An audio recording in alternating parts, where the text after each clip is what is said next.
মানে কি 12 মাস আমি একলা খাওয়ামু? তোরা কি করবি?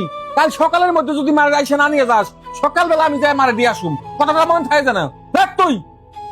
কি হয়েছে? কার সাথে তো চিল্লাপাল্লা করো? আর কো না, ছোটটার লগে। কেন, কি হয়েছে? আব্বাই মোর শেষ কত মাস হয়েছে? 6 মাস হয়েছে। 6 মাস হয়েছে? এই 6 মাস মা থাকে কই? আমাদের সাথে থাকে। খাই কই? আমাদের সাথেই তো খায়। মানে ডাক্তার দেখাই কে? আমরাই তো দেখাই। এই 5-6 মাসে কতবার ডাক্তার দেখাইছি তুমি বলো? 5-6 বার হয়েছে। এই খরচ কে দেয়? আমরাই দিই। তো এই সব দায় দায়িত্ব কি আমার একলার? বুঝলাম না, তুমি কি বুঝাইতে চাইতেছো? বা মরার সাথে সাথে সবাই তো সবকিছু ভাগ করে নিল। মা মরার সাথে সাথে জমি জমা সবকিছু সবাই ভাগ করে নেবে, তখন তো আমাকে কানা করে বেশি দিবে না কেউ। আর এখন সব দায় দায়িত্ব খরচাপাতি আমার একলা বহন করা লাগতেছে। আমরা 5টা ভাই বোন, কেউ কোনো খোঁজ দেয় না, আমার একলা কি দায় থাকছে? একেবারে ঠিক বলছো তুমি। তোমার আমি একটা বুদ্ধি দেব, তোমার মারে তুমি মেরে ফেলো। কি বলো এসব? শোনো, তোমাকে একটা কথা বলি। তোমার মার হাত কয়টা? 2টা। চোখ কয়টা? 2টা। পা কয়টা? 2টা। আর তোমরা কয় ভাই বোন? 5 ভাই বোন। এই 5 জন সন্তানকে সে 2টা হাত, 2টা পা, 2টা চোখ দিয়ে পালছে। দিনের পর দিন, রাতের পর রাত নির্ঘুম ভাবে কাটাইছে।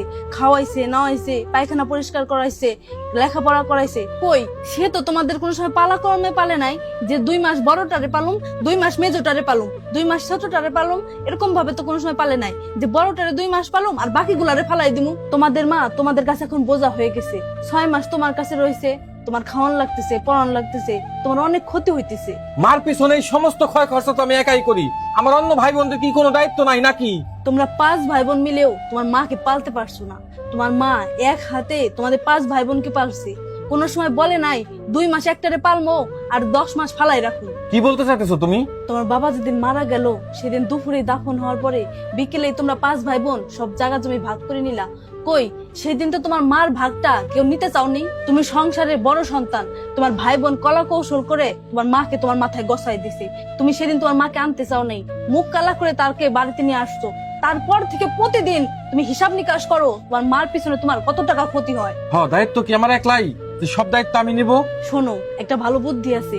মসজিদের দান বাক্স থেকে কিছু টাকা আনো, না হলে চাঁদা তুলে তোমার মায়েরে খাওয়াও। কি ধরনের কথা বলতেছো? কেন, তোমাদের লস হয়ে যাইতেছে না?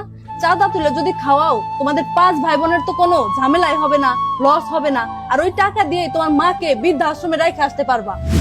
কি বলো, আমার মা বৃদ্ধাশ্রমে থাকবে?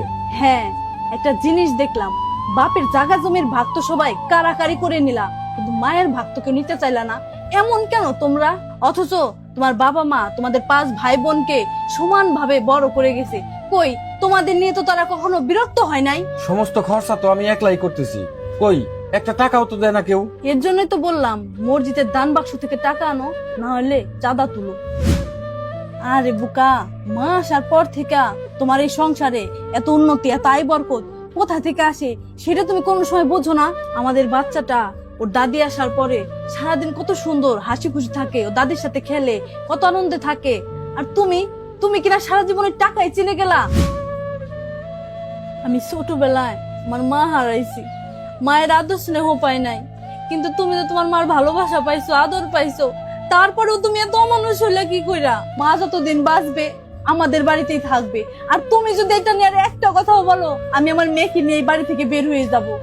এই পৃথিবীতে মায়ের মতো আপন আর কেউ হয় না। যার মা নেই সেই বুঝে মা না থাকার যন্ত্রণা। মা কখনো বোঝা নয়, মা হচ্ছে সম্পদ, সবচাইতে মূল্যবান সম্পদ। তাই যাদের মা আছে তারা অবশ্যই যত্ন নিন।